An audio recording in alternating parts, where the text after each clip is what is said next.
네, 안녕하세요. 해커스 한국사 안지영입니다. 해커스 한국사 능력 검정 시험 한 권 합격 심화편 진행하고 있고, 이제 고려시대 풀고 있습니다. 고려시대 지난번에 초반부터 중기까지 정치 상황에 대해서 이론을 한번 봤었고, 이게 그럼 문제에 어떻게 나오는지 한번 기출문제를 통해서 풀어보겠습니다. 네, 기출문제 8개로 한번 개념이 어떻게 나오는지를 볼 거고요. 가장 어려워하는 문제가 여기 나와 있는데 순서를 다시 편성을 하는 문제죠. 이거는 연도를 외운다고 다 될 게 아니라 연도를 외우면 참 좋겠지만 이게 같은 해에 벌어진 일도 있고 1년, 2년 차이가 거의 나지를 않아요. 그래서 이거를 물어보는 저희라고 한다면 이 사건의 인과 관계를 순서대로 나열을 할 수 있는가? 하나의 스토리로 우리가 기억을 할 수 있는지를 보는 그런 문제입니다. 순서를 한번 맞춰 보겠습니다. 가나다라를 일어난 순서대로 한번 볼게요. 가를 먼저 보겠습니다. 견훤이 크게 군사를 일으켜서 고창군의 병산 아래에 가서 태조와 싸웠는데 이기지를 못했다. 누가 이기지를 못했냐면 견훤이 이기지를 못한 거죠. 그럼 후백제가 진 겁니다. 어디에서? 고창에서. 우리가 고창전투라고 부르는 여기에서는 후백제가 지게 됩니다. 후백제가 패배를 했고요. 자, 나를 볼게요. 태조는 이거 왕건이겠죠? 태조 왕건은 고려의 왕건은 정예 기병 5천을 거느리고 공산 아래에서 견훤과 맞아서 크게 싸웠다. 태조의 장수 김낙과 신순겸은 죽고 모든 군사가 패하였으며 태조는 겨우 죽음을 면하였다. 이번에는 고려가 지고 있는 모습인데 공산 전투에서는 고려가 졌죠.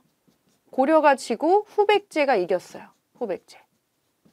지금 위의 상황하고 반대가 되는 그런 상황이 벌어지고 있는데 이 후삼국의 통일 과정에서 보면 처음에 군사력이 좀 압도적으로 좋았던 거는 후백제 견훤으로 보입니다. 그래서 이 순차적으로 봤을 때 견훤과 왕건이 붙었을 때 처음 붙은 게 공산전투였어요.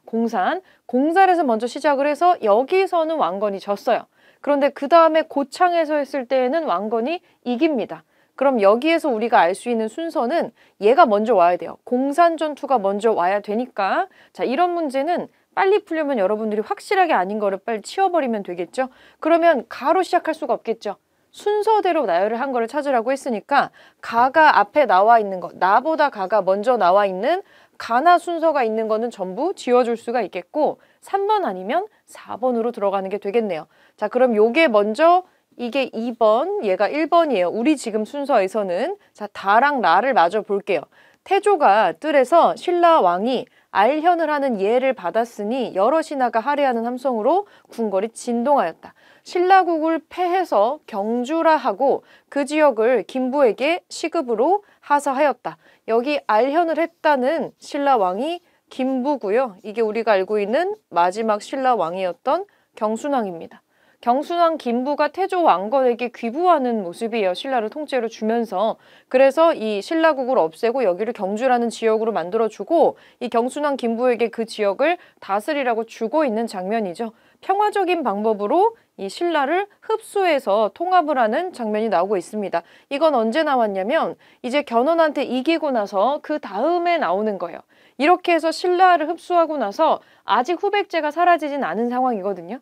순차적으로 보면 자, 공산전투에서는 후백제가 이겼지만 고창전투에서는 후백제가 졌어요. 그리고 나서 무슨 일이 벌어지느냐. 여기 사이에 생략된 사건이 후백제 견훤이 내부 다툼을 조금 겪어요. 아들들에게 계승권을 주는 장면에서 큰아들 신검하고 막내둥이 금강이가 있는데 그 막내 아들을 이뻐하는 바람에 순서를 바꾸려고 무리하게 시도를 하다가 큰아들이 반란을 일으키는 거죠. 그래서 큰아들에 의해서 유폐가 잠깐 됐다가 어떤 금산사라는 사찰에 여기에서 탈출해가지고 왕건에게 들어가는 거죠. 왕건이 또 견훤을 받아줍니다. 이런 전반적인 과정을 보고 있었던 경순왕 김부가 저 사람이라면, 왕건이라면 이 경주 사람들, 신라에 남은 사람들을 자기네 백성으로 좀 품어줄 것도 같고 가장 평화적으로 이 모든 사태를 끝낼 수 있는 사람이겠다 생각을 하고 평화적인 전쟁을 치를 힘이 없으니까 그래서 아예 항복을 하게 되는 장면인 거죠. 그러고 나서 지금 여전히 그 후백제의 견훤 아들 신검이 이끌고 있는 후백제가 아직은 남아있는 상황이거든요.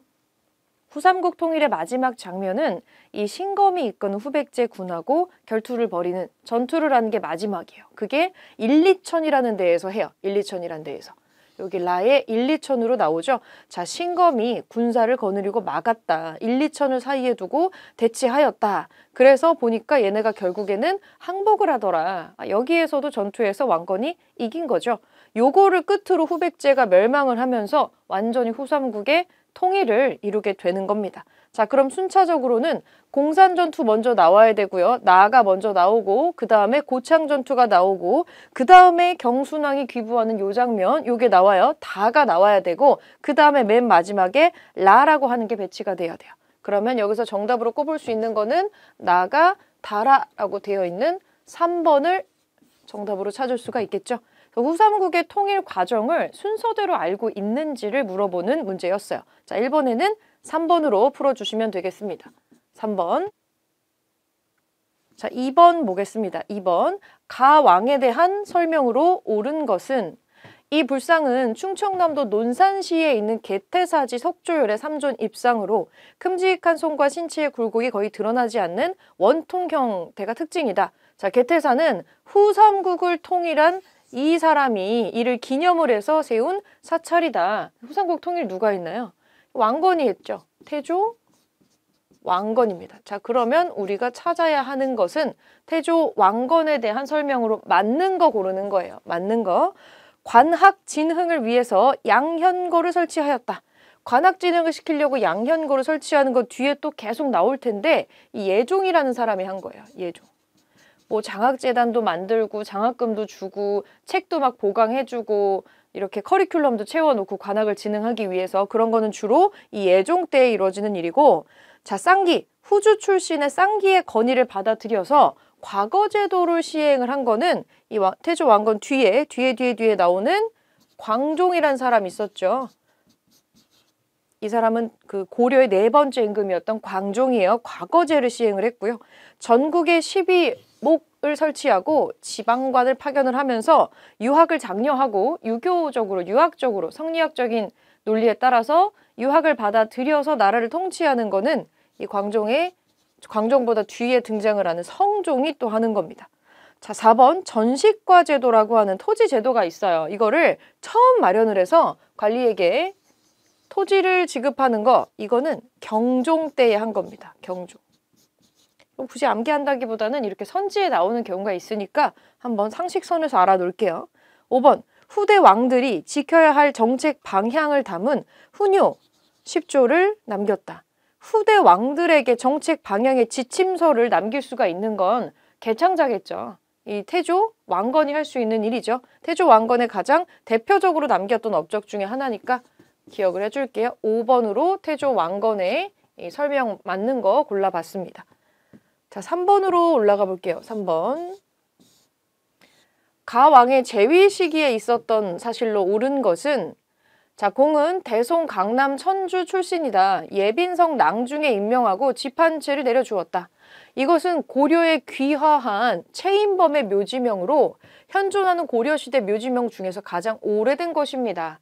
여기까지 잘 모르겠죠? 자, 노비안건법을 실시한 힌트.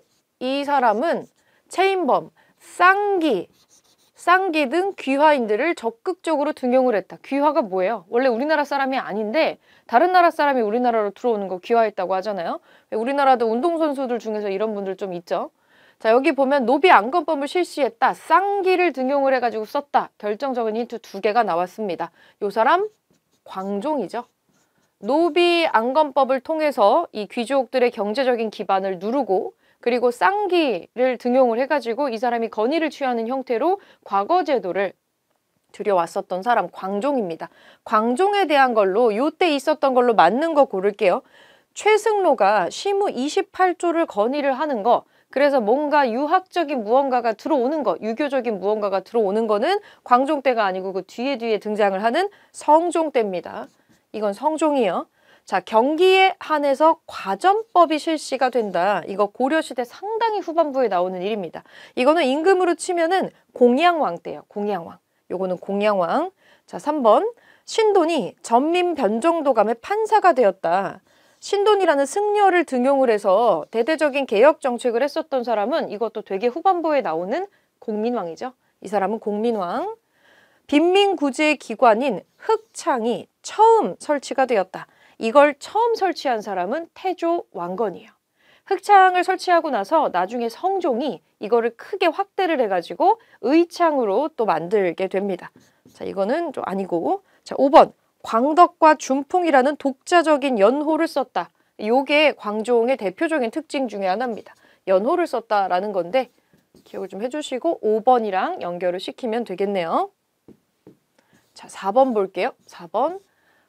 다음 검색창에 들어갈 왕의 재위 기간에 있었던 사실로 옳은 것은 고려사 검색 결과가 나오는데 힌트를 한번 보겠습니다. 이 왕의 2년 시기에 처음으로 12목을 설치했다. 12목의 설치, 흑창을 의창으로 확대해서 개편을 한 사람, 의창 설치한 사람, 면천된 노비가 주인을 욕하면 환천하게 하다. 환천이 뭐냐면 다시 노비로 만든다는 거예요.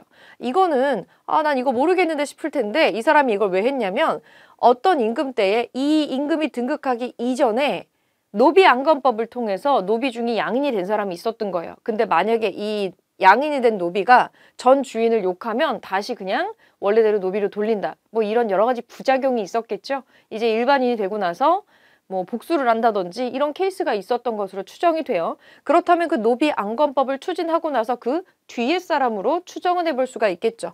결정적인 힌트가 될 수는 없었겠지만. 그리고 개경에다가 국자감이라는 걸 두었다. 이걸 왜 뒀을까?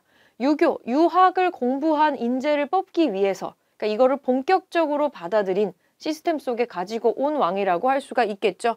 12목, 의창, 국자감에서 우리는 이 사람이 고려의 성종인 거를 알 수 있습니다. 성종. 자, 성종의 재위 기간에 있었던 거, 맞는 거, 다른 거 골라볼게요. 관학을 진흥하고자 양현고를 설치했다. 바로 옆에 똑같은 거 나왔었어요. 이거는 예종이었어요. 이거는 예종이었고, 광덕과 준풍 등의 독자적인 연호를 사용한 거 방금 위에서 봤었죠? 이거는 광종이었어요. 광종. 자, 주전도감을 설치해서 해동통보 등의 화폐를 발행을 했던 거는 숙종입니다. 숙종. 숙종의 동생이 대각국사 의천이라고 승려가 있잖아요. 이 승려가 중국에서 이 화폐가 통용되는 거를 보고 건의를 해요. 자신의 형이자 임금이었던 숙종에게 건의를 해서 주전도감을 아예 설치해가지고 해동통보를 발행한 기록이 있습니다.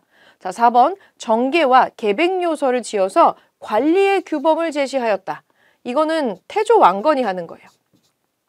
태조 왕건이 하는 건데 관리 규범을 제시하는 걸로 여기 2개 책을 남겼고요. 그리고 후대 왕들에게 하는 걸로 훈요 10조 옆에 봤던 거 요거를 남겼었죠.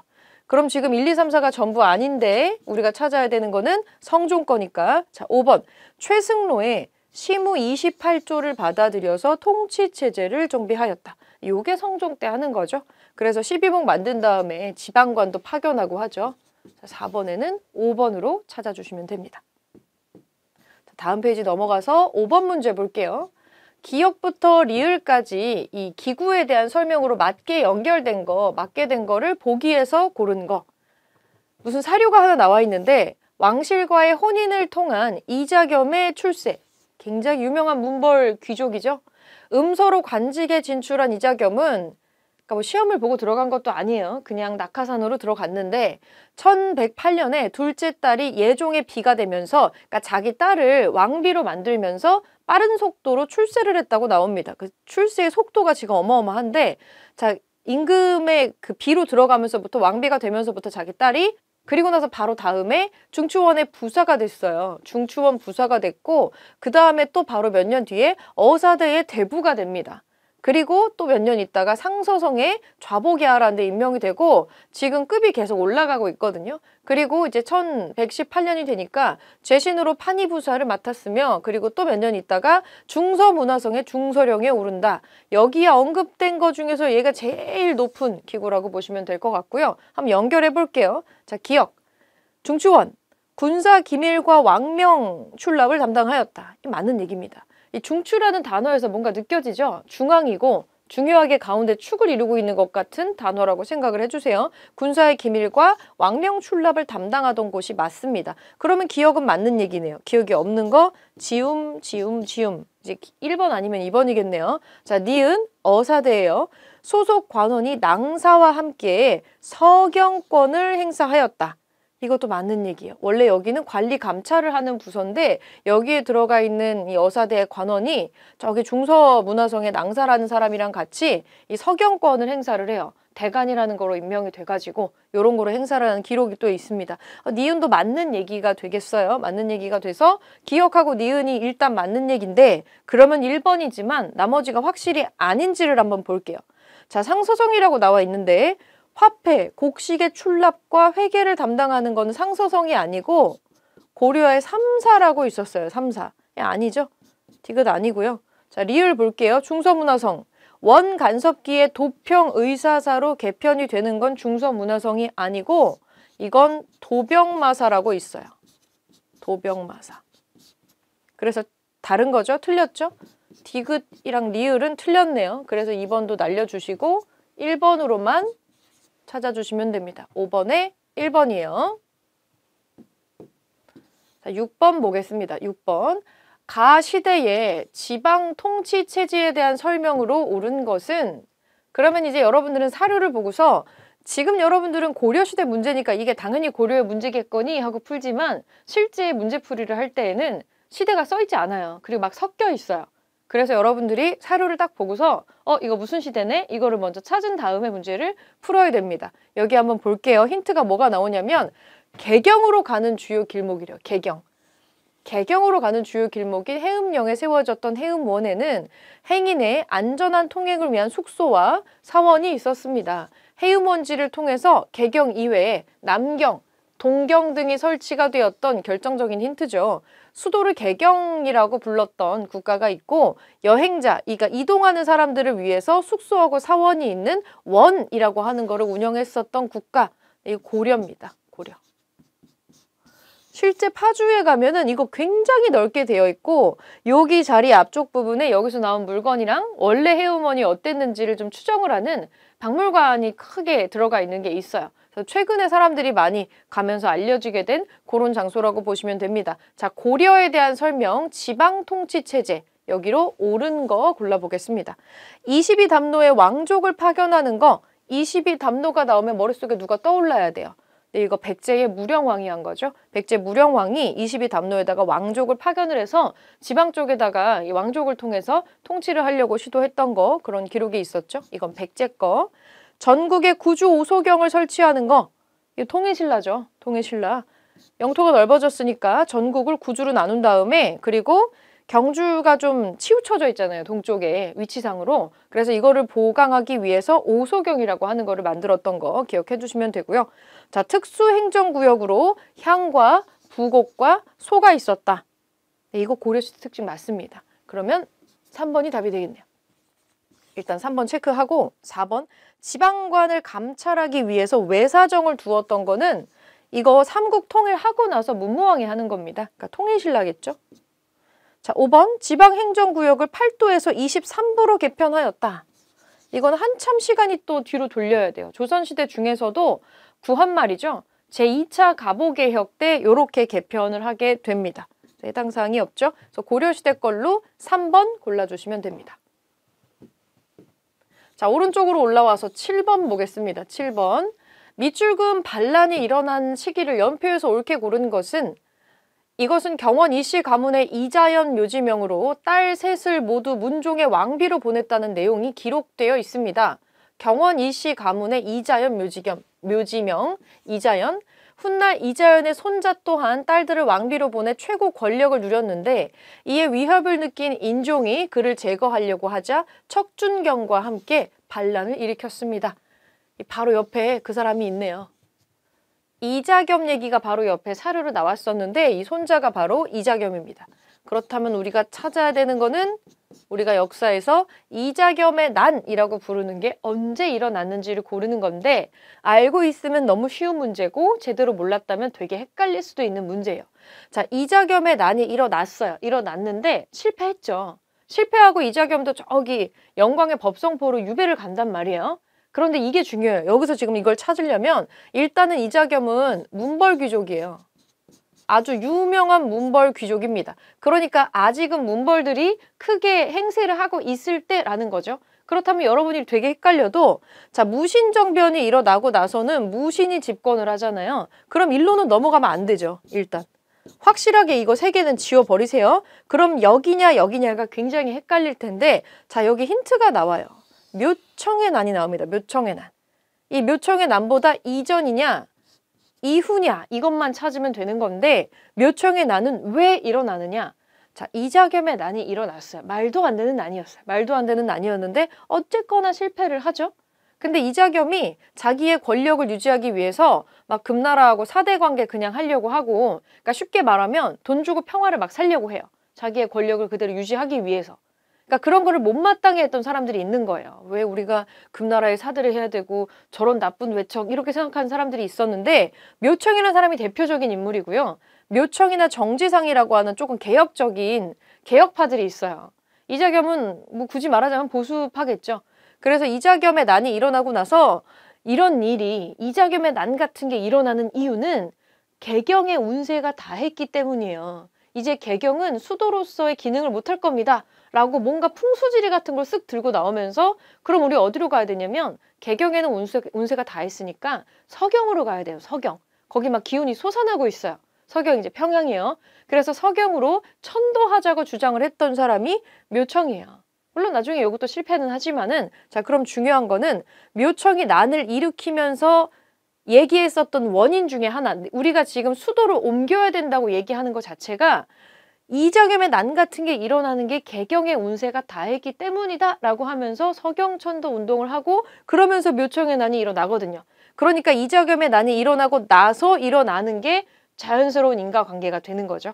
그래서 우리가 찾아야 되는 이자겸의 난 파트는 가시기가 될 겁니다. 묘청의 난 이전이에요. 그래서 1번입니다. 이렇게 골라주시면 됩니다. 자, 마지막 8번 한번 볼게요. 8번.